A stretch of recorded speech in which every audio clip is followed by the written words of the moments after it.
Bonjour or bonsoir, mes amis. I have a terrible French accent, but I'm back to let you know that we've got another installment of our third wine season interview with our amazing sponsor, Erath.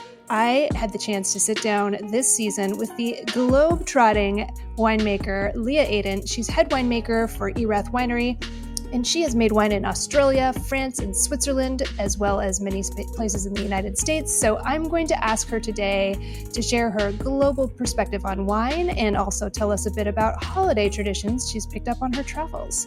So join us as we sip the Erath Resplendent Pinot Noir 2019. I love that. Resplendent. What a wonderful name for a wine, which you can pick up as part of a special 3-pack of wines at Erath for 15% off. That's at erath.com/the4top, and you can make the most of that promo code 4top through the end of the year because you can order additional wines at that same discount. So what are you doing? Order the wines, drink with us, and enjoy the show. And now, here's the 4top.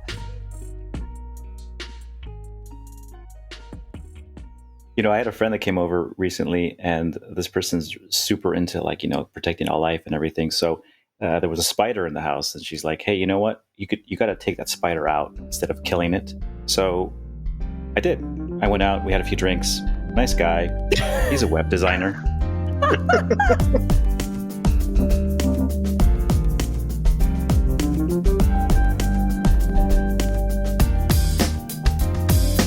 Hello and welcome to the 4top. It's a roundtable discussion of today's hot button topics in the wine and food world. I am your host, Katherine Cole.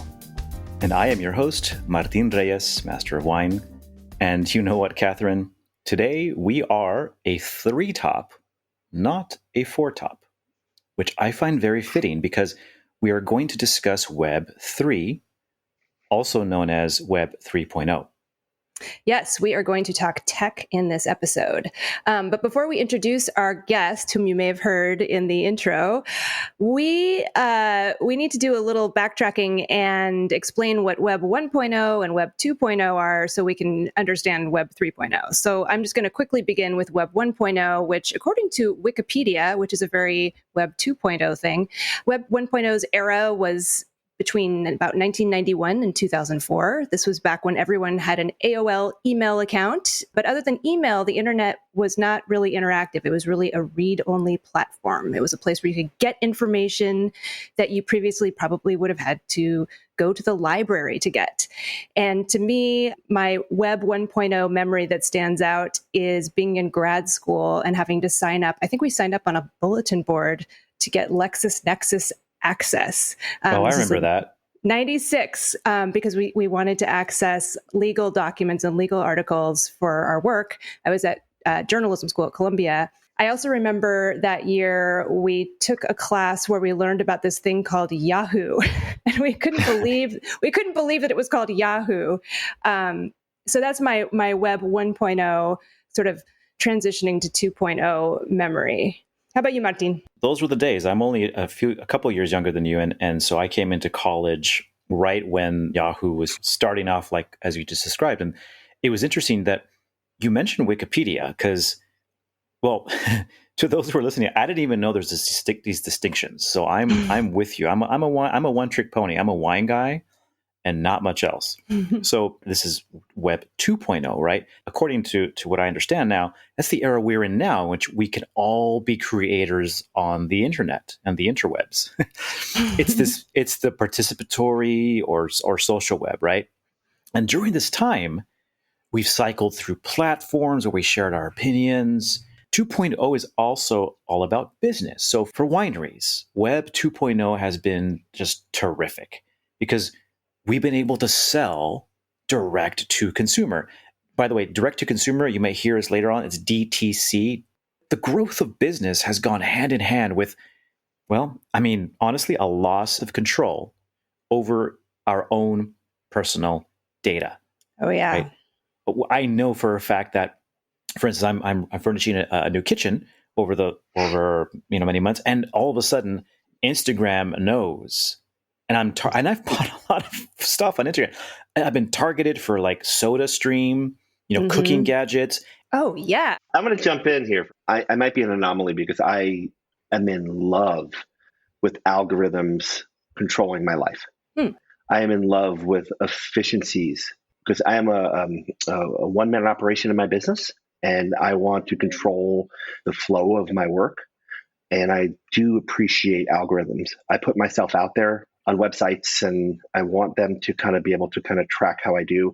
I love the ability to have Shopify as my preferred platform of purchasing and commerce, and always being available and always being, something that I can click on and allow me easy transaction through. It's like going in the easy pass lane versus waiting in line to pay cash in a toll booth. I'm all about the easy pass lane on the internet. Katherine, who is that masked man? We should introduce this guy. Yeah. So Dan Petrosky is very well known. Katherine and I both are honored to consider you, Dan, a friend for quite a while, and also my co-founder of the Symposium for Sustainability in Napa. He was named a Drinks Innovator of the Year in 2022 by Food and Wine magazine. He's also the San Francisco Chronicle's Winemaker of the Year in 2017, a badass award, may I just say. Founder and winemaker at Masakan Wines, where he's making the wine. He makes vermouth, he makes beer, and more. He is a partner in the Band of Vintners winemaking project. He was the former winemaker at Larkmead Vineyards and is a co-founder, I already said that again, of Napa Thrives, name change. And I'm probably leaving out, 10,000 things. What am I missing, Dan? I think I spend a lot of my time these days working on the board of Napa Valley Grape Growers and the board of Napa Green, which is a co-sponsor and founder of Napa Thrives. Name change, as you said, Martin. And my engagements with those nonprofit organizations here in Napa Valley are mostly personally involved in sustainability efforts. It's a great, renowned wine growing region in the world. And my goal is to make sure it's sustainable for the next generation. Hear, hear. Look up the definition of iconoclast. That is, Dan, and it's very fitting because we're talking about this Web 3.0 or Web 3. So let's talk about this because, Dan, you think far ahead of most people in our industry. We, of course, covered Web 1 and 2. But the pandemic has sped everything up significantly, right? Yep. Wineries that were still in 1, they're now selling most of their wines through DTC, through sophisticated web designs, e-commerce platforms, and then winemakers who previously didn't spend a hoot in front of their computers are now leading virtual tastings. I consider myself one of them, but I was reluctantly pulled into that. And I don't think anyone could have genuinely anticipated this shift could have happened so rapidly. So what is next? Dan, you spend more time than anyone else we know thinking about Web 3.0 or Web 3 as I think it's supposed to be called. So explain to us, what is it exactly? So I like how you guys describe Web 1.0 and Web 2.0, or just Web 1, Web 2, starting off with Web 1 being search. It was this World Wide Web that we had access to, that we can go in and type in something and find something and have it come back to us. Web 2.0 started in the mid-aughts with the Facebooks and the Twitters, and that became and then later into 2010, 11, 12 with Instagram and Pinterest, and that became a more social, where we started sharing what we were doing. And eBay was a big part of that. People forget eBay. YouTube is still the elephant in the room. Web 3. So think about when you go and search for something, and think about the social engagement of it. Web 3 is a combination of both. So, for example, I am going down to a wine event in LA the beginning of November, and all I'm doing is searching best hotels in LA, what restaurants to eat in LA. What if there was an opportunity where, instead of just searching on a TripAdvisor or a Google or hotels.com, I had this opportunity to go in and search in almost a visual ambiance platform where I can actually experience these hotels in real time, so that I can decide whether or not this is the right place for me. So you think about search, instead of taking this one-dimensional search and getting these TripAdvisor or Yelp reviews for restaurants and TripAdvisor for hotels, what if that actually became three-dimensional? And my experience to that was, I put myself in that situation. Translate that to the wine industry, When someone's coming to Napa Valley or Sonoma County or somewhere in California or throughout the world, they're searching for their experience at a winery. They're just reading, they're seeing a lot of stories about the winery. They're seeing a lot of pictures about the winery. They're seeing a lot of people talk about themselves. And then they have to make a decision. And it's usually based on, whether it feels good to them. What if they can actually immerse themselves in that experience before they actually do an event in real life? I think Web3 is where that is going to take Web1 and Web2, take the search concept, the social concept, and give it a three-dimensionality. And that is something that I truly believe is what we're missing. Even in this conversation between the three of us here, we're sitting in a Brady Bunch-like web interface, having a conversation. And I do think that there's something missing, right? We're in this one-dimensional world. I think Web3 is going to bring us together, closer together, just like the telephone brought us closer together, just like the internet brought us closer together. That's the way I think about Web3. I don't think about it as some futuristic thing where I have to put a bunch of fucking goggles on and live in Mark Zuckerberg's animated world. I think about it as a more immersive three-dimensional space, whether you call that VR, AR is a completely different concept. But I think that we're moving into this technological space where we can actually have a heightened sensitivity to what we're viewing on the screen, just like we're doing with what Hollywood does to us every day when we turn the TV on or go to a movie. This is so interesting because I've been thinking about this, Dan, as someone who works for a web design agency. And I've been thinking, oh my gosh, all of my clients could create a beautiful virtual tasting room that's way fancier and nicer than the tasting room they have. But what you're painting a picture of a virtual experience that's the actual experience. But then my question is, how does we don't know yet because this hasn't really played out yet, but how does the site visitor know whether they're seeing an idealized version or a true representation of the real experience? Well, or does it matter? I mean, maybe in the future it doesn't matter. Maybe we're all avatars and we just, I don't know, sit in our beds. All right, I don't want to disparage wine influencers, but aren't wine influencers on Instagram and in social media? Aren't they just presenting a world that might or might not be true? That, where every picture they post on Instagram happens to be a beautiful, representation of their experience at a certain winery or a vineyard. And I don't know, I've never seen, no offense, I've never seen someone gorgeous running through a vineyard with a glass of wine and like just having the greatest time of their life in real life, No. But I see it on Instagram all the time.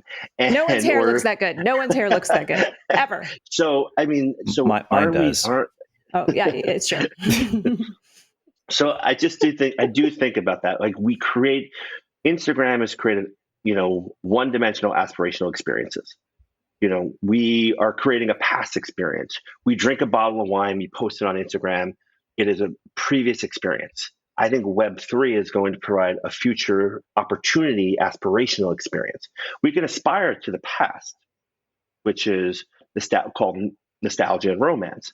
I drank a bottle of great wine last night. I posted on Instagram. It's very one-dimensional. It's a record of my history. Web3 is my future history. This is where I want to be. This is where I want to hang out. It takes that into a three-dimensional space that allows you forward momentum, as opposed to just saying, FOMO, I wish I was there with Katherine and Martin drinking that wine at Farmstead like we did just a couple of weeks ago. And that's a FOMO experience where I think we can offer aspirational experiences in Web3. We've had this progression of trying to mimic the real life best version. And if you can't fly to Alsace and sip some Grand Cru Gewürztraminer, Web3 is designed to enhance that kind of potential experience. So, I mean, you set the stage for a perfect example. Video killed the radio star. Cable killed linear TV. Streaming killed cable. What's going to kill social? That's the question. What's going to kill social media? What's going to take social media to another level? So if you think about technology and how we consume culture. That's the arc, right? And the way you described it earlier, and I was so happy to hear Katherine talk about her time at Columbia Journalism School, because I spent my undergrad at Columbia and I graduated just a year before you arrived. And in 2004, I dropped the class because the professor said I had to send my homework in via email, and I had no idea in 2004 what email was. So I can't take this class. Okay, I remember that there was a student at the beginning of the year who said, "Can I file my stories from on site, from the road?" And we were all like, "Who is that asshole who thinks he can just file his stories from wherever he is?" But yeah, we didn't know that you could do that, and now everyone does that. Anyway, go ahead. Right. And then in 2004, I dropped the class, and then in 2006, I was building the Sports Illustrated website on HTML. So it happened so quickly for me, and it just got me into this kind of progression of saying that everything that we're afraid of is possible. Dan has obviously an acumen in wine that is miles long. But before that, a lot of what came out of this was that your pre-wine profession was in media, as far as I understand it, right? So you're still kind of seeing our industry kind of through an outsider's perspective. Yeah, the fact that we as an industry, I jokingly say we're just a bunch of Willie Loman, we're a bunch of Death of a Salesman. We still go door to door. And Martin, you're going to be very familiar with this in your new in your new acquisition and ownership of a distribution company. You go door to door to present your product. It reminds me of when the encyclopedia salesman came to my house and had to sell my mother on, a working mom of four, and that these encyclopedias are going to help your 4 children be better in academics.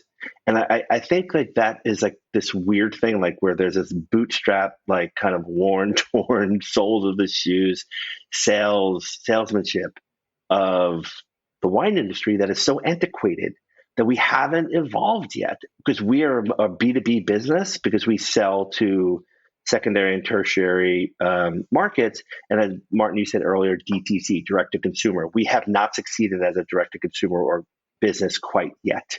We have always been tracking 10 points behind the rest of the economy in direct to consumer sales and e-commerce. The wine industry is 10 points behind.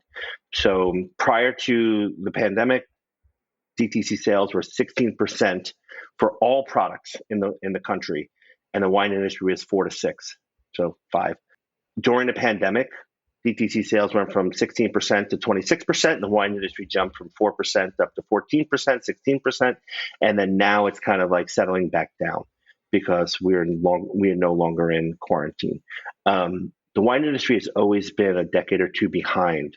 And we saw this in the food industry. We saw this in how restaurants had adopted, and how we went from celebrity chefs to celebrity somms. We saw that kind of tale of food bringing wine into the mix.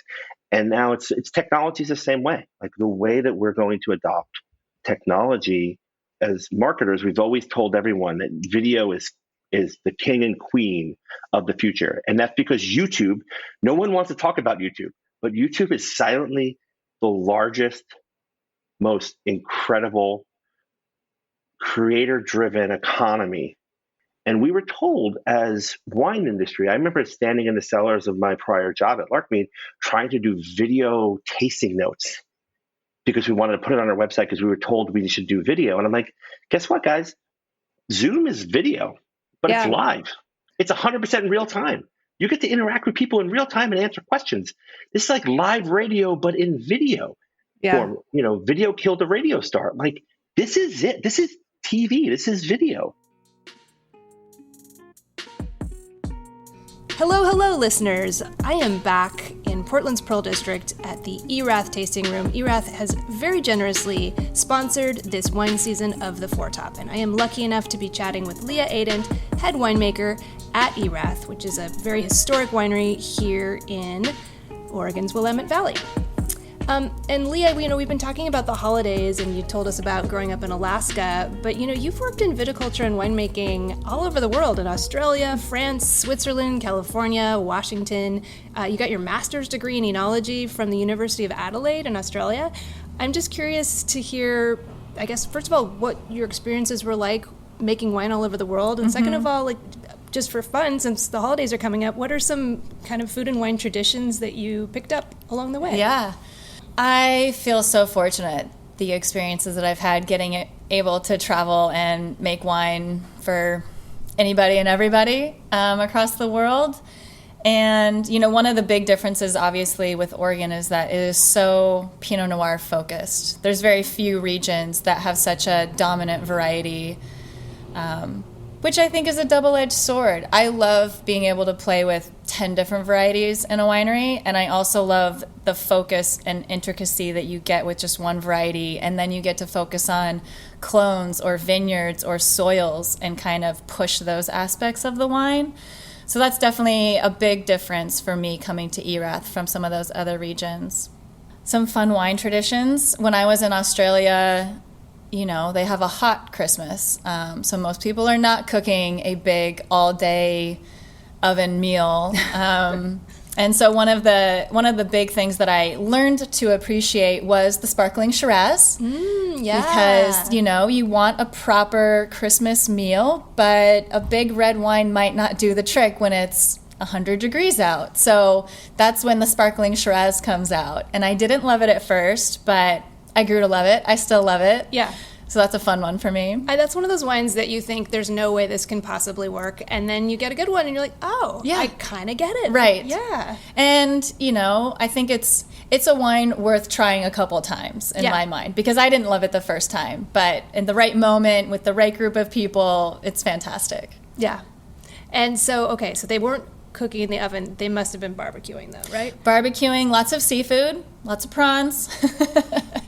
I actually had one of the years while I was in school, so I didn't have a ton of money to fly back to the U.S. to come home. I had a friend invite me to their actually very traditional Christmas dinner. So it was 100 degrees out, but they were cooking up a storm in the kitchen. They actually found a tree and decorated it, which most people I don't think do in Australia.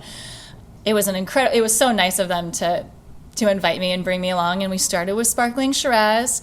And we ended with Penfolds Grange, and it was an incredible moment. That is the perfect Australian experience right there. That's so fantastic. It was so lovely. And, you know, I bet the Erath Resplendent Pinot Noir would have gone well with that meal. Absolutely. And actually, this would be really good with barbecue as well. It would, yeah. It's got nice, rich fruits, you know, enough structure to hold up against some of the smokier meats or charred meats, but still nice and fresh. You know, it's still Pinot Noir at its heart.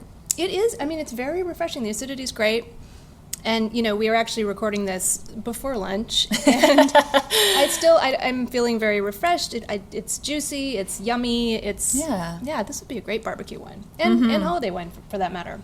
Well, thank you, Leah. Listeners, I bet you want to experience this resplendent wine as well.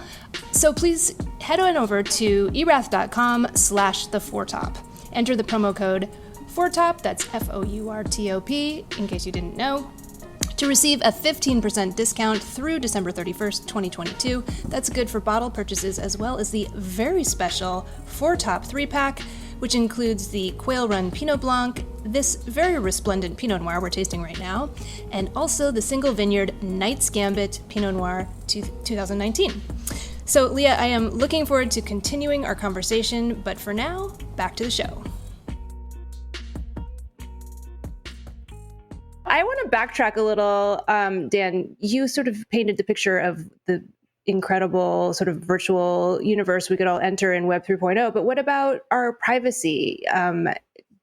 Will Web 3.0 be a place where consumers have more privacy? And will that be a problem for wineries? Because we've finally, as to Martine's point, we've finally caught up with this, you know, DTC online sales thing. And suddenly wineries are realizing this makes great economic sense to be selling wine directly, but they are targeting their customers and they're using targeted email marketing, and it's all going great. But if we transition to a new model, is that all going to be lost? I'm, on the one hand, as a consumer, I'm like, great, I don't want everyone to have my data. But on the other hand, as someone who champions wineries, I want them to be able to continue to sell DTC really efficiently. The one thing that I actually feel is being underserved in this conversation about privacy and access and data transparency is that what the blockchain has created, the blockchain is kind of record of transactions. It's a giant Excel spreadsheet laid flat. It's like a matrix moving forward. If you don't know what blockchain is now, please listen to our episode earlier from last season. So we've covered that briefly, and NFTs as well. But Dan, please continue it. Just wanted to make sure people knew that. So in order to access a lot of that information, to access purchasing and transactions and hanging out, you need this thing called a crypto wallet, which is, it's not even a crypto wallet. It's just a digital wallet that works for the blockchain. Crypto is just a weird phrase that I think scares a lot of people. Mm-hmm. It's a digital wallet that accesses all the transactions on the blockchain. The beauty of that is that, as I think about it from a perspective as a wine supplier, someone who sells wine, in order to get one of these wallets, you need to prove certain things. And a lot of that has to do with like age and identity verification. So you have to actually upload your passport or your driver's ID, and then that is your information. So it's like, if you upload your passport, it doesn't know where you live, right? But it knows your name and that how old you are and that you have been governmentally certified as a human being, and there are no red flags on your record. So that is a very generic version of who you are. Now, if you have a crypto wallet and you have your passport in there, now we know your age and you know your who you are, but your actual crypto wallet is still anonymous. How many? I literally 6 months ago signed up for 1Password, and I am still like loading passwords. 6 months later, loading passwords into this so thing. Tired of it. It is so tiresome. Where this crypto wallet becomes your easy pass.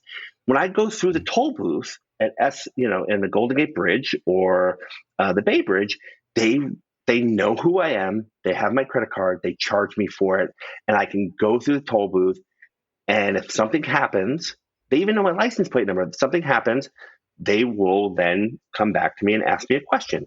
But I'm pretty anonymous when I'm flying on the highway going through the toll booth. And that's what that's what I think this whole wallet concept is. And then once you get into there, so I think about the privacy of it. I think about and it's not about selling your stuff through an algorithm. It's about access. Mm-hmm. I like that.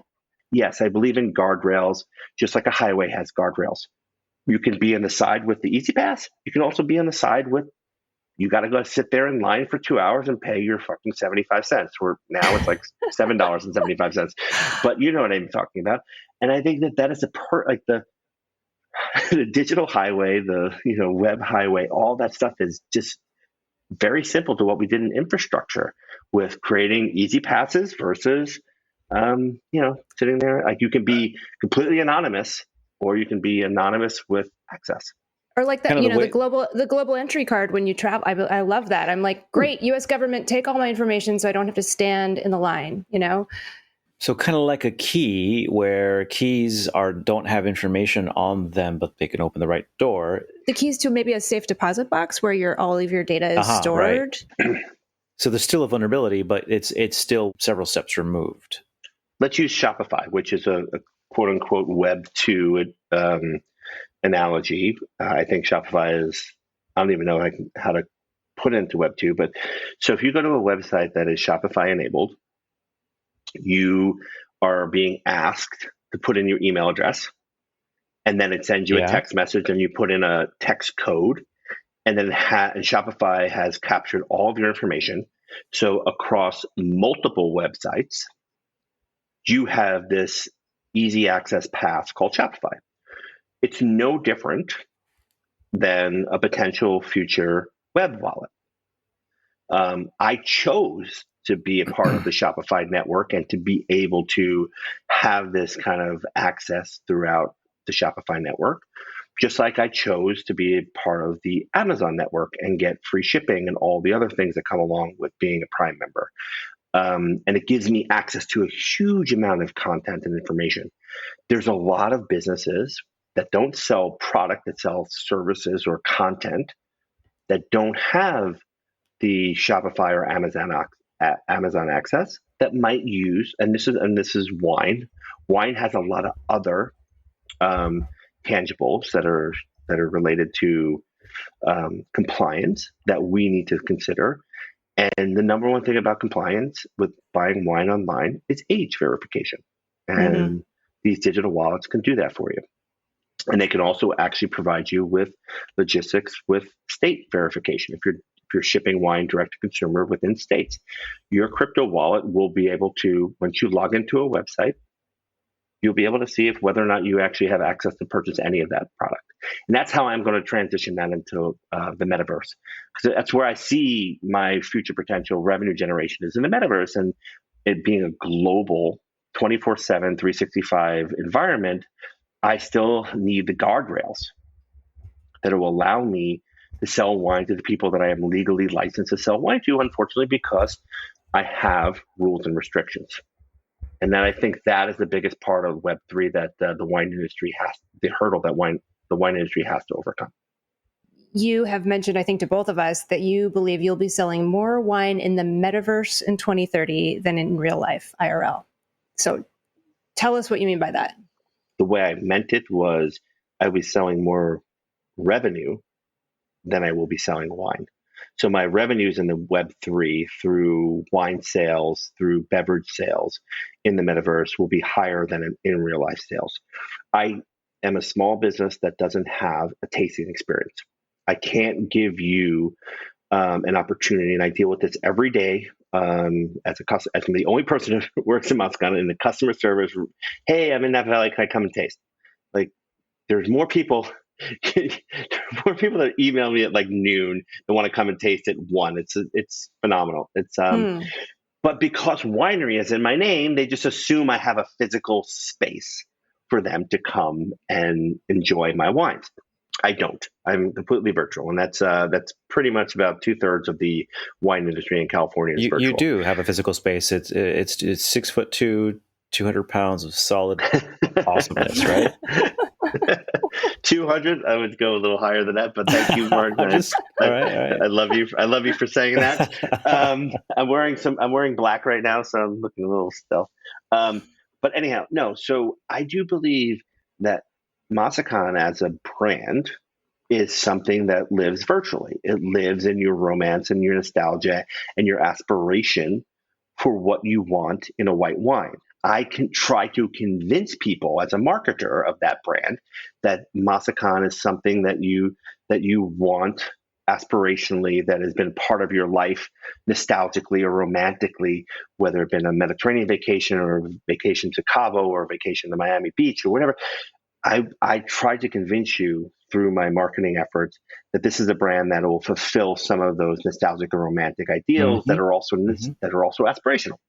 So I think of Web3 as for Masakan as a natural transition. The metaverse is a natural transition for to take these customers that I'm trying to convince that this is something that they can't experience in real life. They can't come to a winery in Napa Valley. They can't go to a vineyard in Napa Valley. I have 11 white grape varieties that I source from 11 vineyards. I can't bring them there and be like, oh, this is Masakan, because you're going to see my Valangina vineyard, or you're going to see my Ribolla vineyard, or my Tokai vineyard. That doesn't exist. How do I take that customer on a journey of aspiration? Dan, this is fascinating. To me, it completes the picture of an episode that we did, episode 105, where we talked about how the future of what technology is giving the wine industry. And so we talked about NFTs and companies like Club Divan, I think, where, there was at that time, the conversation was gamifying the wine club experience. And, the commerce around what NFTs were. Please listen to episode 105 if you want a fun episode on that subject that clarifies things for me as well. But then there was this moment in that episode, as important as the commerce is of what NFTs and what all those things do and what Web 3.0 will do. There was a little bit of like, is that what we're turning into? We're turning it's okay if you do that, but where is the soul of the experience of wine? Where is it retained? And what you're painting the picture is on the other side. You're saying you're complementing that transactional engagement. There's a point at which you're rehumanizing the entire experience to enrich it in a way that speaks to those that want to experience wine for all the reasons that we fall in love with it. You bring up a great point, Martin, in the sense that if you're going to create an NFT of a bottle of wine, all you're doing is creating, on the surface level to 95% of the consumers. You have to think everything lives in a bell curve. You're converting an NFT into an Instagrammable moment. Mm-hmm. An Instagrammable is still this flat moment in time. And it's a bragging right.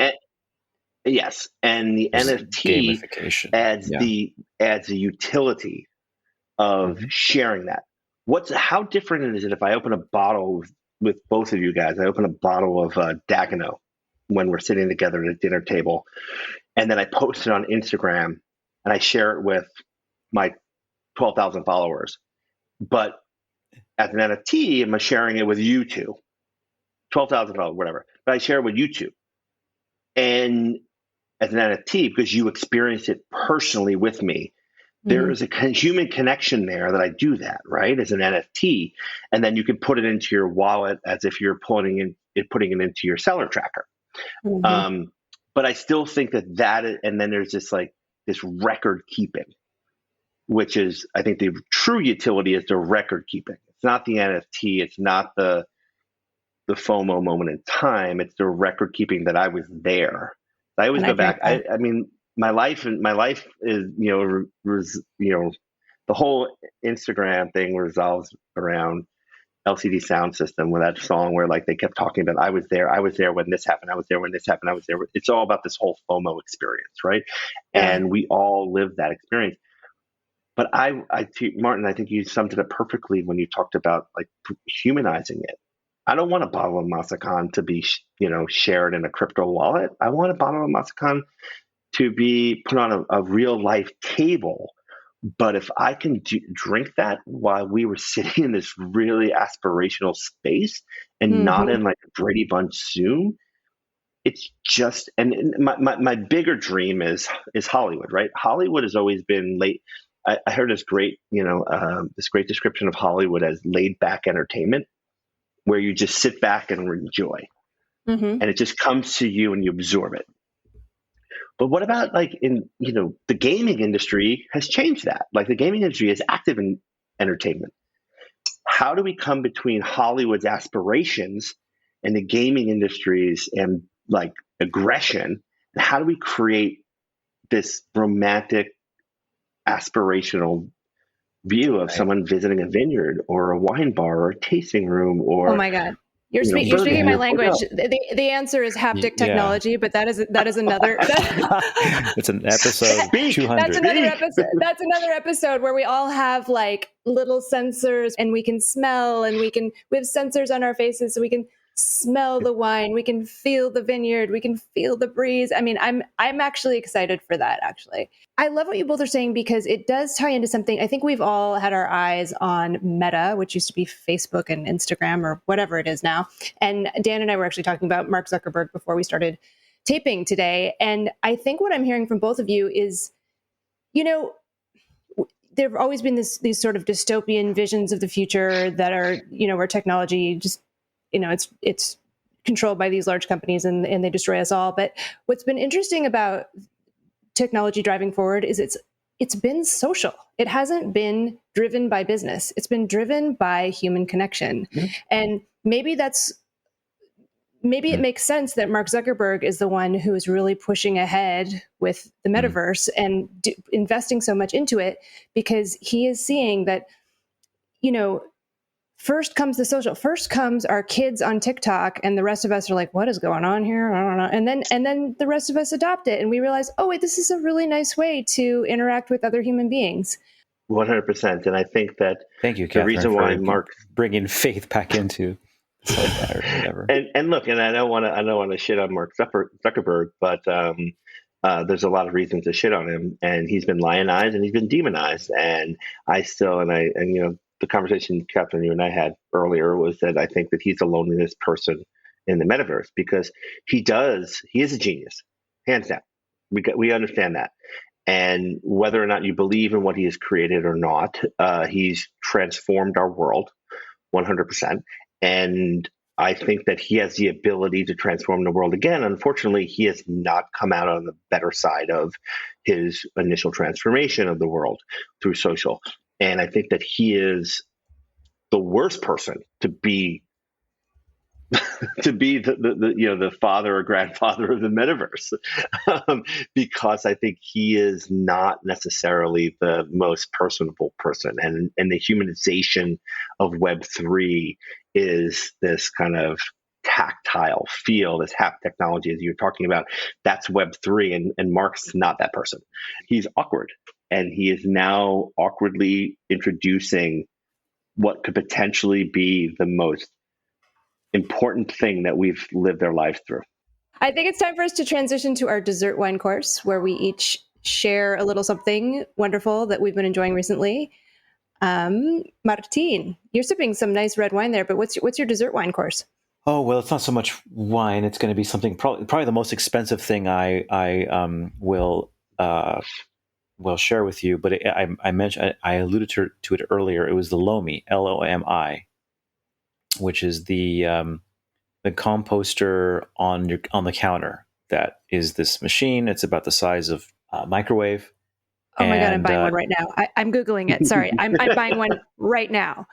Go on. And so you put your food scraps in, and out comes a few hours, a day or 6 hours or a day later, you choose your setting, dirt basically. And you can put your cheese, your tamale shell, your tortillas, the kids' wasted cereals in the morning, rather than putting it into garbage, but then goes into landfill, then just produces methane, which then increases our climate change problems. You use Lomi. Anyways, Dan, what about you? What is your metaphorical dessert wine course? Yeah, no, I'm excited because I love Chardonnay. It is probably my favorite grape variety. I love it in all forms. I can drink it from sparkling wine to Rombauer, and I'll still just enjoy a glass of Chardonnay. And right on. A few years ago with my tasting group, we decided, I did a blind tasting. I hosted a blind tasting where we posted Rouleau, Mécheveau over multiple vintages, 5 vintages, versus Sandy. Hang on. Insider baseball here. First of all, you mentioned Dagenot about 20 minutes ago. Dagenot is a producer in the Loire Valley that makes Sauvignon Blanc in the Puy Fumé across from Sancerre. Ultra geeky and some semi cultish wine producer, Dagenot. And to our audience, I want to make sure to clear that up. So now Rouleau, please explain Rouleau and Sandy, please, Dan. For those of us, yeah. So Rouleau is an incredible old family in Meursault in Burgundy, who produces some of the most iconic and also the most trendy Chardonnays in Burgundy today. They are also some of the most expensive. My tasting group is a group of 7 to 8 Napa Valley winemakers and marketing and sales and fun people that I've been together with since 2007. So we've been together for a very long time. In a blind tasting, Rouleau versus Sandy, which is an accolade of the Rouleau wines, and Sashi's an incredible winemaker, and Raj is an incredible wine impresario. I don't know what you can call him. Raj is everything, right? Mm-hmm. These wines just showed so phenomenally well. The California wines, Santa Rita Hills, Santa Barbara County, they showed so phenomenally well against the Rouleau wines, stylistically, structurally, balance-wise, that they just blew my mind, right? And I just had this extra bottle, and knowing it's a Friday night, I'm like, I'm going to open this fucker while we're having this conversation. So I've been sipping on this all night. It's a 2016 Sandy Bentrock Chardonnay from Santa Rita Hills, and it is just a glide through Chardonnay. It's so beautiful. It's so perfect. Central Coast. Yeah. Man. Yeah. Love that Chardonnay.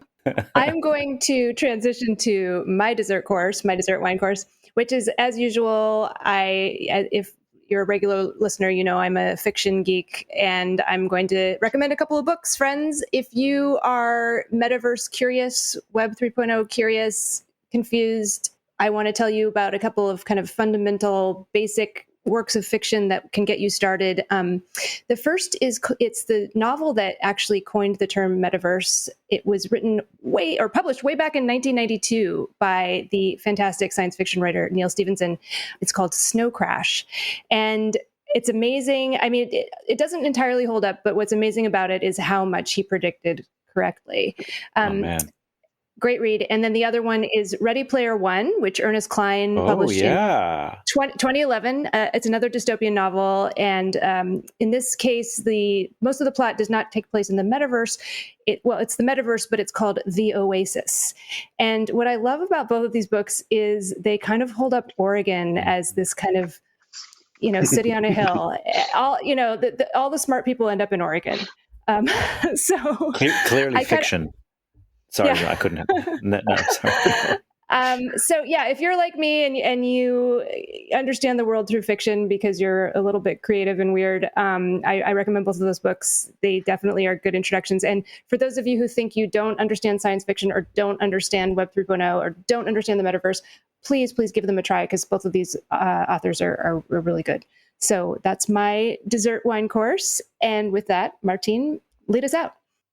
Thank you, everybody, for listening to this episode. It's always wonderful when we get a chance to connect with leaders and thought leaders in their field, and in particular when they are friends, and we can have that degree of familiarity and comfort and just shoot the shit. And I love that. So Dan Petroski, Petroski.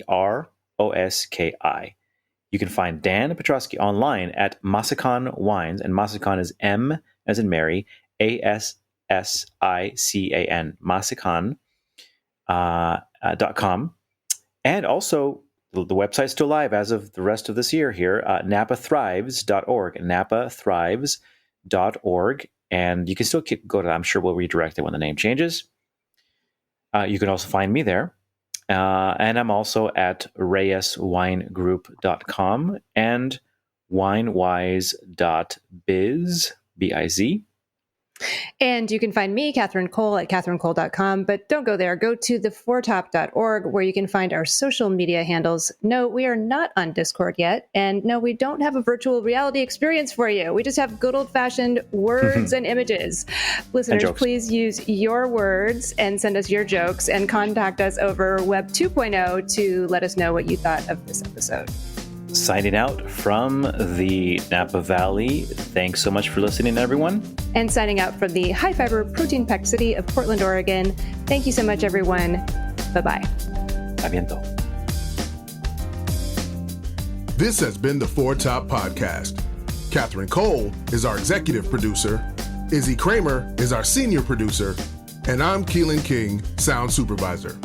We are also assisted by audio editor Michelle Richards, editorial assistant Nick Toole, and media assistant Ruby Welkovich. Please visit our website, theforetop.org, to learn more about us, listen to back episodes, reach out to us on social media, and purchase books written by our amazing panelists. And if you have not already subscribed to The Foretop on iTunes or Spotify, please do so and leave us a rating. Stay safe out there, and thanks for listening.